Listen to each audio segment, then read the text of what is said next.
The Book of Job, chapter 30. But now the youngest have laughed me to scorn. Now they reprove me in their turn, whose fathers I set at naught, whom I did not deem worthy to be with my shepherd dogs. Yea, why had I the strength of their hands? For them the full term of life was lost. One is childless in want and famine, such as they that fled, but lately the distress and misery of drought, who compassed the salt places on the sounding shore, who had salt herbs for their food, and were dishonorable and of no repute, in want of every good thing, who also ate roots of trees by reason of great hunger. Thieves have risen up against me, whose houses were the caves of the rocks, who lived under the wild shrubs. They will cry out among the rustling bushes. They are sons of fools and vile men, whose name and glory are quenched from off the earth. But now I am their music, and they have me for a byword. And they stood aloof and abhorred me, and spared not to spit in my face. For he has opened his quiver and afflicted me. They also have cast off the restraint of my presence. They have risen up against me on the right hand of their offspring. They have stretched out their foot and directed against me the ways of their destruction. My paths are ruined, for they have stripped off my raiment. He has shot at me with his weapons, and he has pleaded against me as he will. I am overwhelmed with pains. My pains return upon me. My hope is gone like the wind, and my safety as a cloud. Even now my life shall be poured forth upon me, and days of anguish seize me. And by night my bones are confounded, and my sinews are relaxed. With great force my disease has taken hold of my garment. It has compassed me as the collar of my coat. And thou hast counted me as clay, my portion in dust and ashes. And I have cried to thee, but thou hearest me not. But they stood still and observed me. They attacked me also without mercy. Thou hast scourged me with a strong hand. And thou hast put me to grief, and hast cast me away from safety. For I know that death will destroy me, for the earth is the house appointed for every mortal. Oh then, that I might lay hands upon myself, or at least ask another, and he should do this for me. Yet I wept over every helpless man. I groaned when I saw a man in distress. But when I waited for good things, behold, days of evils came the more upon me. My belly boiled and would not cease. The days of poverty prevented me. I went mourning without restraint, and I have stood and cried out in the assembly, I am become a brother of monsters and a companion of ostriches. My skin has been greatly blackened, and my bones are burned with heat. My harp also has been turned into mourning, and my song into weeping. Shalom Aleichem, Assalamu Alaikum. Welcome to Job chapter 30, in which there are 31 verses. Beginning in verse 1, an omission of now they reprove me in their turn. So that is happening. A reproof against Job has been omitted from the Masoretic, whose fathers I set at nothing, at naught.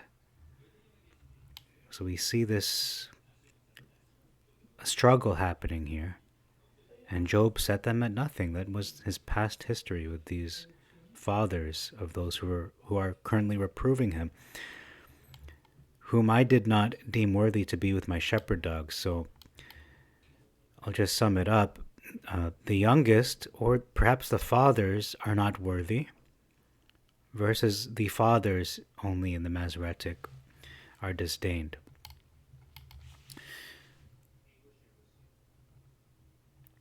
Okay, verse 2 is asking where to versus why. So where to can mean to where, or it could also mean why. That's important to point out. For them, the full term of life was lost, versus yea, whereto might the strength of their hands profit me, in whom old age was perished. So they're rather similar. Should have skipped that verse. Verse 3, one is childless, the other is solitary, is desolate. Such as they that fled versus fleeing. An addition of into the wilderness. But lately, meaning recently, the distress and misery of drought. Excuse me. Misery of drought, so no water versus nothing, having nothing, desolate. Verse 4, who compassed the salt places and the sounding shore, versus who cut up mallows by the bushes. Straightforward difference there. Who had salt herbs for their food and juniper roots for their meat. Okay. So salt as opposed to juniper roots. There's an omission of, and were dishonorable and of no repute, no reputation, in want of every good thing, who also ate roots of trees by reason of great hunger. So these are people just living off the land due to famine, due to poverty and drought. Verse 5, thieves have risen up against me, versus they were driven forth from among men. So clearly thieves are mentioned, and rising up against Job versus they were driven forth from among men, talking about the poor,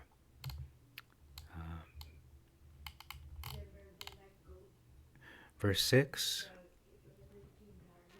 caves versus cliffs. So a clift is a chasm or a cleft, which is a fissure or narrow opening. It's not the same as a cave.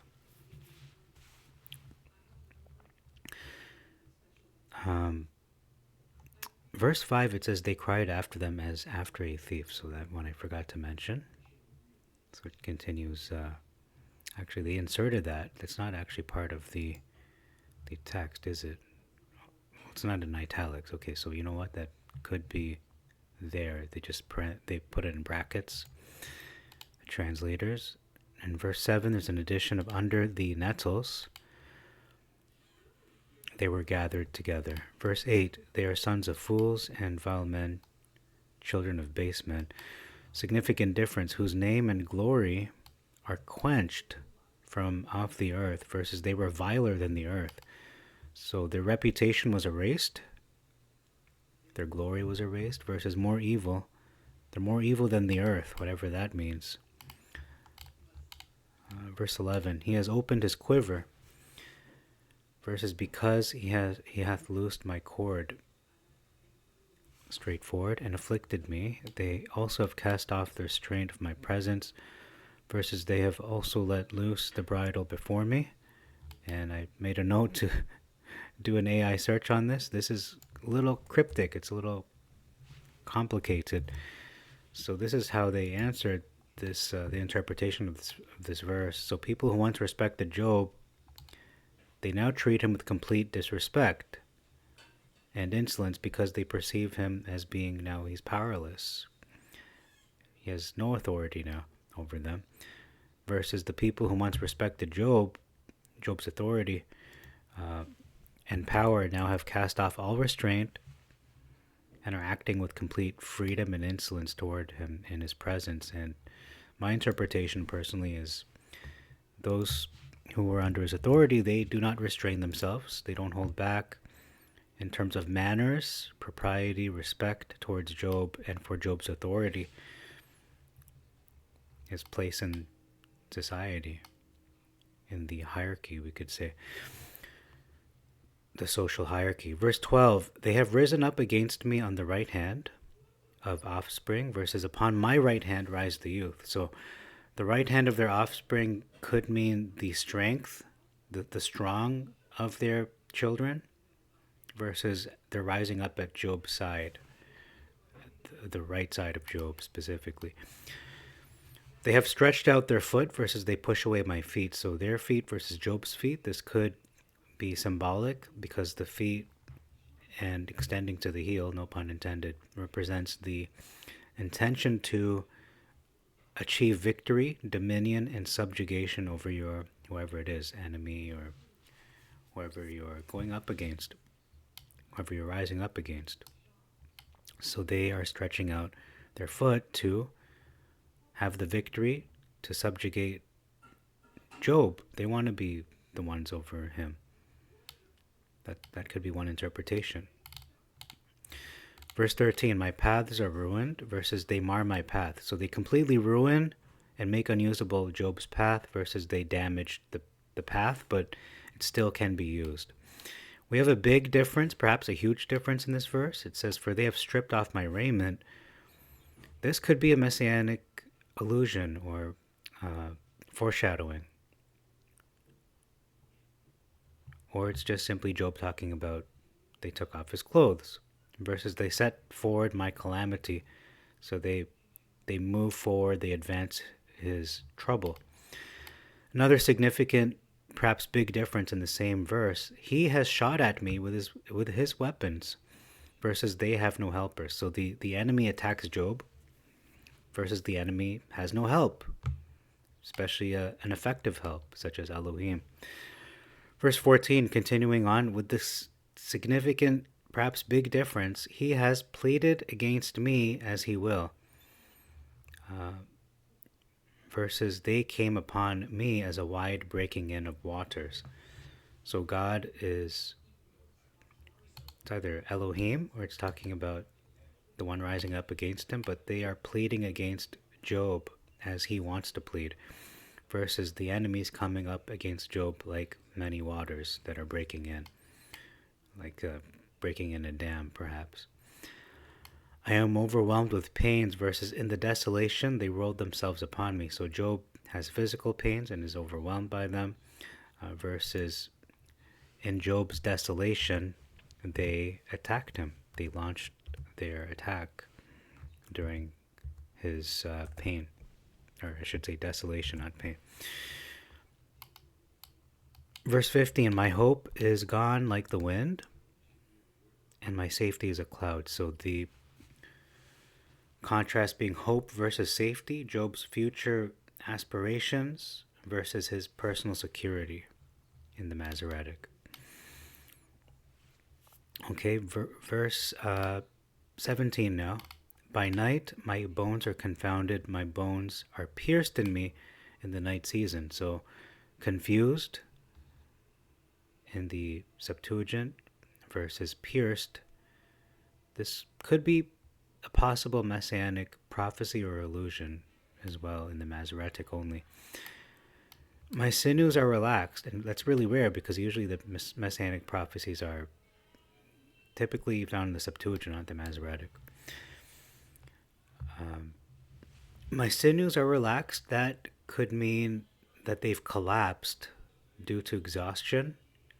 They're not relaxed because of no worries or no distress. They've collapsed. They've taken enough. They've gone past their limit. Versus my sinews take no rest, so there's no reprieve for his muscles. Verse 18, with great force my disease has taken hold of my garment. Versus garment is changed, so his garment is possibly grafted into his skin. It's melded with his body, versus his garment has been altered from its original state. Verse 19, and thou hast counted me as clay, versus he hath cast me into the mire. So Elohim is accounting Job as being worth like clay, versus Elohim has thrown Job into the swamp or into the clay. He's put him there. So the valuation of Job versus moving his location, his whereabouts. My portion in dust and ashes versus I'm become like a dust and ashes. So Job's inheritance, his lot, maybe even his resources are like dust and ashes to Job. Worthless, versus Job himself is saying, I am dust and ashes. Verse 20, significant difference, but they stood still and observed me, versus I stand up and thou regardest me not. So Job's enemies are standing still, watching him, versus Job is the one standing up, not the enemies, and Elohim is not regarding Job. Verse 21, we have our centerpiece, the thumbnail for this video. A huge difference, even a massive difference perhaps, because the slander of Hashem continues. It says, they attacked me also without mercy, referring to the enemies of Job, versus thou art become cruel to me. He's speaking to Elohim in the Masoretic. And this further reinforces the narrative that the Old Testament God is a cruel God, versus the New Testament God being one of love and mercy. The Old Testament one being one of legalism. So this is a wrong perspective. This is a false narrative. Because it doesn't say that in the Septuagint. He's not cruel to Job. Job isn't saying you're cruel to me. This is talking about Job's enemies who are attacking him without mercy, without showing mercy. Thou hast scourged me with a strong hand. So the Septuagint is saying, you've punished me, you've stricken me, you've striked at me, versus you oppose yourself against me. So he is not just cruel, he's also an enemy of Job. Verse 22, thou hast put me to grief and hast cast me away from safety. Versus thou liftest me up to the wind and causest me to ride upon it and dissolvest my substance. So Elohim has put Job into grief and into a dangerous spot. In the Masoretic, this can be read in a romantic way, but it quickly shifts because Job is being lifted to the wind by Elohim, and he's even riding upon it, which can be seen as pleasant. Yet Job's goods are taken away because of the wind. Verse 23, for the earth is the house appointed for every mortal. It's our final resting place, the grave, into the heart of the earth, under the ground, 6 feet under. Verses into the house appointed for all living. It's unspecified what that house is. It's cryptic, or not clearly defined anyway, for the Masoretic text. Verse 24, oh, then that I might lay hands upon death myself, or at least ask another, and he should do this for me. Let's just skip ahead to the difference. So he's saying, oh, that I could end my own suffering. But rather, it should be someone else to perform this, since taking your own life is considered a transgression of the Torah. Verses in the Masoretic, this one is difficult to understand, I'm just going to admit, but it could be that those who long for death are not granted it. They're not granted death. It could also mean that Elohim will not be able to reach those in the grave and continue to afflict those who are already dead, continuing the narrative that Elohim is a cruel Elohim. In any case, there is a clear marked difference with the tone of both verses. Why? Because in the Septuagint, Job has reached the point where he is longing for his suffering, his affliction to come to its end, even to the point of wishing and wanting somebody to take his life in order for him to escape his afflictions, his sufferings, his pains.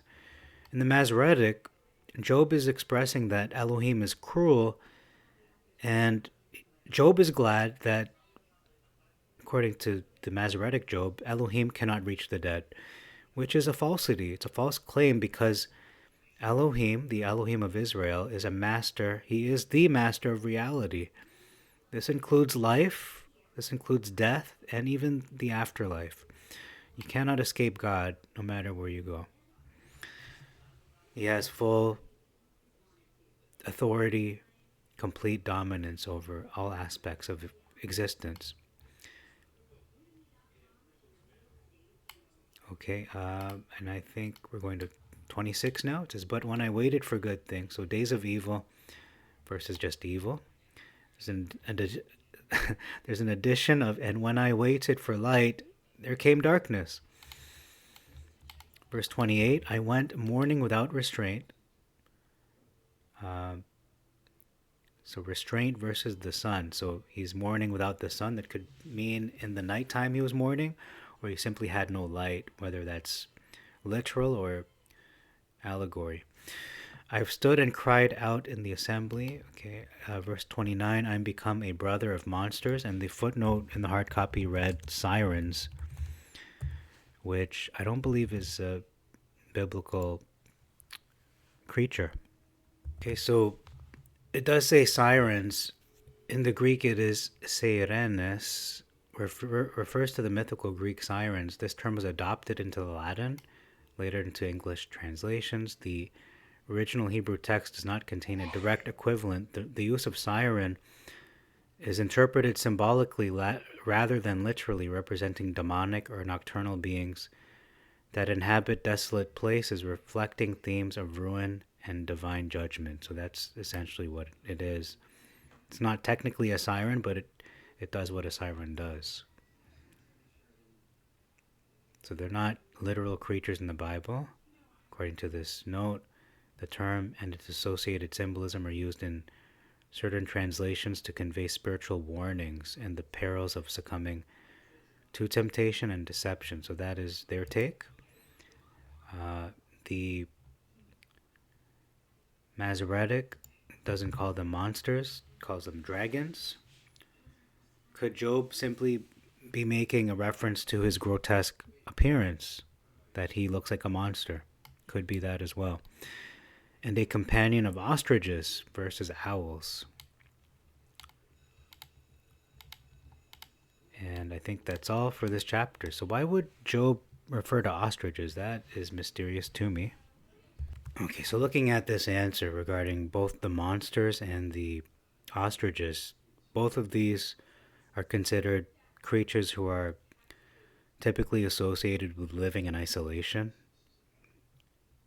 and desolation as well. So this could be reflecting Job's personal state and his sentiment that he feels so alone and empty, desolate.